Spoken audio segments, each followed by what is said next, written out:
नमस्ते दोस्तों, आपका स्वागत है अंजू एक्सप्लोरर में।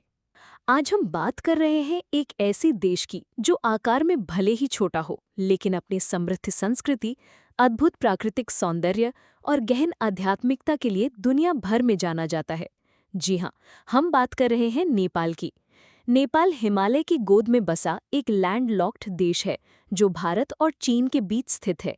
इसकी उत्तरी सीमा तिब्बत, चीन से लगती है, जबकि पूर्व, दक्षिण और पश्चिम में भारत से। हालांकि ये समुद्र से घिरा नहीं है, लेकिन यहाँ की ऊंची ऊंची पर्वत श्रृंखलाएं, घने जंगल, शांत झीलें और पवित्र नदियाँ इसे प्रकृति का एक अनमोल रत्न बनाती हैं। नेपाल को हिमालय की भूमि कहा जाता है क्योंकि दुनिया की सबसे ऊंची पर्वत श्रृंखला हिमालय यहाँ से गुजरती है। और सबसे महत्वपूर्ण बात, विश्व का सबसे ऊंचा शिखर माउंट एवरेस्ट, सागरमाथा यहीं स्थित है, जिसकी ऊंचाई 8,848.86 मीटर है।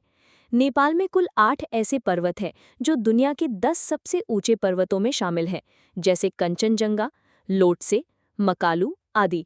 यहाँ के शेरपा समुदाय, याक पशु, हिमनद और ग्लेशियर हर कोने में पहाड़ों की रोमांचक कहानियां सुनाते हैं। ट्रैकिंग के शौकीनों के लिए नेपाल स्वर्ग से कम नहीं है। नेपाल की राजधानी काठमांडू है, जो देश का सबसे बड़ा और सबसे अधिक आबादी वाला शहर है। 2025 के अनुमान के अनुसार नेपाल की कुल जनसंख्या करीब 3 करोड़ के आसपास है, जिसमें से एक बड़ा हिस्सा काठमांडू घाटी में रहता है। काठमांडू अपने प्राचीन मंदिरों, स्तूपों, दरबार स्क्वायर और ऐतिहासिक स्थलों के लिए प्रसिद्ध है। यहाँ का पशुपतिनाथ मंदिर, जो भगवान शिव को समर्पित है, दुनिया भर के हिंदू श्रद्धालुओं का प्रमुख तीर्थ स्थल है।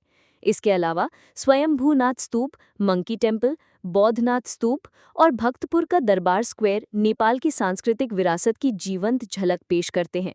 नेपाल की मुख्य भाषा नेपाली है, जो देवनागरी लिपि में लिखी जाती है, लेकिन यहाँ हिंदी, मैथिली, भोजपुरी, थारू, नेवारी और अंग्रेजी जैसी भाषाएं भी बोली जाती हैं। खासकर तराई क्षेत्र में हिंदी और भोजपुरी का प्रचलन ज्यादा है। धर्म के मामले में नेपाल का एक अनोखा इतिहास है। ये दुनिया का एकमात्र ऐसा देश था जो आधिकारिक रूप से हिंदू राष्ट्र था, लेकिन 2008 में इसे धर्मनिरपेक्ष घोषित कर दिया गया। फिर भी यहाँ की लगभग 80% आबादी हिंदू धर्म को मानती है। नेपाल में हिंदू देवी देवताओं की पूजा बड़े उत्साह से होती है, जैसे राम, सीता, शिव, दुर्गा और कृष्ण। जनकपुर को माता सीता का जन्मस्थान माना जाता है, जहाँ राम जन्मोत्सव बड़े धूमधाम से मनाया जाता है। इसके अलावा बौद्ध धर्म का यहाँ गहरा प्रभाव है, क्योंकि गौतम बुद्ध का जन्म लुम्बिनी में हुआ था। लुम्बिनी एक अंतर्राष्ट्रीय बौद्ध तीर्थ स्थल है, जहाँ दुनिया भर से लोग शांति और ध्यान के लिए आते हैं। यहाँ मुस्लिम, ईसाई और किरात जैसे अन्य धर्मों के अनुयायी भी हैं, जो नेपाल की धार्मिक विविधता को बढ़ाते हैं। अब थोड़ी बात नेपाल के इतिहास की। नेपाल का इतिहास हजारों वर्ष पुराना है। प्राचीन काल में यहाँ गोपाल वंश यानी गाय चराने वाले और महिषपाल वंश यानी भैंस चराने वाले का शासन था। बाद में किरात, लिच्छवी और मल्ल राजवंशों ने यहाँ राज किया। आधुनिक नेपाल की नींव 1768 में पड़ी, जब गोरखा के राजा पृथ्वीनारायण शाह ने छोटे छोटे रियासतों को एकजुट कर नेपाल राज्य की स्थापना की। 19वीं सदी में अंग्रेजों के साथ युद्ध हुए, लेकिन नेपाल कभी किसी विदेशी शक्ति का गुलाम नहीं बना। 1951 में राणा शासन का अंत हुआ और लोकतंत्र की शुरुआत हुई। 2008 में राजशाही समाप्त हो गई और नेपाल एक संघीय लोकतांत्रिक गणराज्य बन गया। 2015 के भूकंप ने देश को बहुत नुकसान पहुंचाया, लेकिन नेपाल के लोगों की दृढ़ता ने इसे फिर से उबार लिया।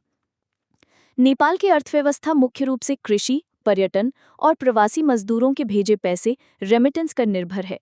2025 में नेपाल की अर्थव्यवस्था में 4.5% की वृद्धि का अनुमान है, जो वैश्विक चुनौतियों के बावजूद मजबूत बनी हुई है। कृषि में चावल, मक्का, गेहूं और सब्जियां मुख्य फसलें हैं, जबकि तराई क्षेत्र में चाय और जूट की खेती होती है। पर्यटन यहाँ का सबसे बड़ा सेक्टर है, जो जीडीपी का बड़ा हिस्सा योगदान देता है। हर साल लाखों पर्यटक trekking, mountain climbing, spiritual tourism और एडवेंचर एक्टिविटीज के लिए आते हैं।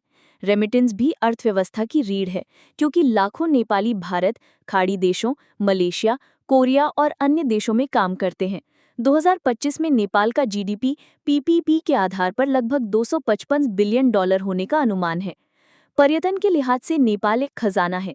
यहाँ के टॉप आकर्षणों में Mount Everest base camp trek, Annapurna circuit track, Pokhara की फेवा झील, चितवन नेशनल पार्क जहाँ रॉयल बंगाल टाइगर, एक सींग वाला रेंडा और हाथी देखे जा सकते हैं।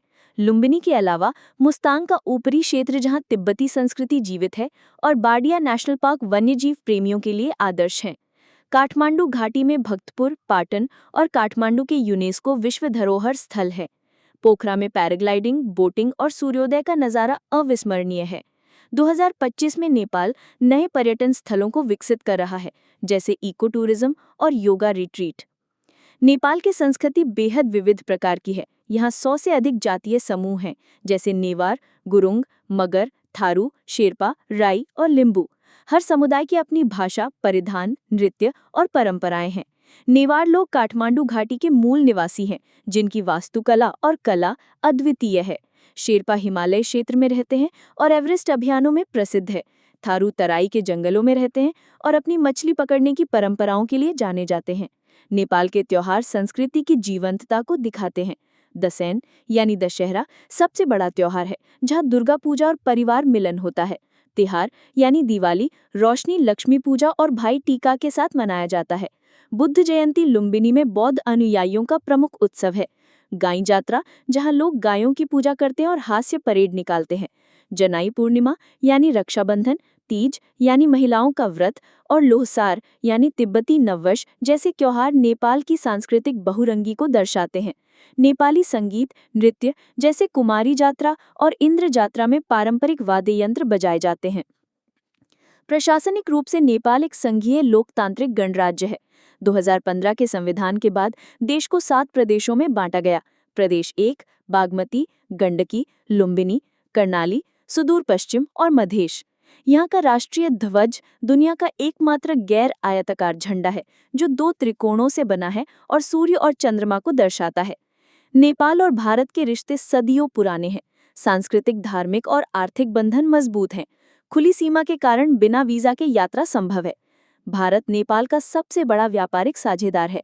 हालांकि कभी-कभी सीमा विवाद या चीन के साथ संबंधों को लेकर तनाव होता है, लेकिन लोगों के स्तर पर भाईचारा बरकरार रहता है। अगर आप नेपाल घूमने का प्लान बना रहे हैं, तो भारतीय नागरिकों के लिए पासपोर्ट की जरूरत नहीं, बस वोटर आईडी या आधार कार्ड काफी है। फ्लाइट से काठमांडू, ट्रेन से जनकपुर या बस से पोखरा पहुंच सकते हैं। यहाँ की सड़कें रोमांचक हैं, लेकिन सावधानी बरतें। मौसम के अनुसार कपड़े ले जाएं, क्योंकि हिमालय में ठंड बहुत होती है। नेपाल में रहना सहना सस्ता है और स्थानीय व्यंजन जैसे मोमो, दाल भात तरकारी और थुक्पा जरूर ट्राई करें। नेपाल सिर्फ एक देश नहीं, बल्कि एक अनुभव है, जहाँ प्रकृति बोलती है, संस्कृति जीवित है और आत्मा को शांति मिलती है। तो दोस्तों, अगली छुट्टी में नेपाल जरूर जाएं और इस जादुई भूमि को महसूस करें। अगर ये वीडियो पसंद आया तो लाइक करें, शेयर करें और चैनल सब्सक्राइब करें।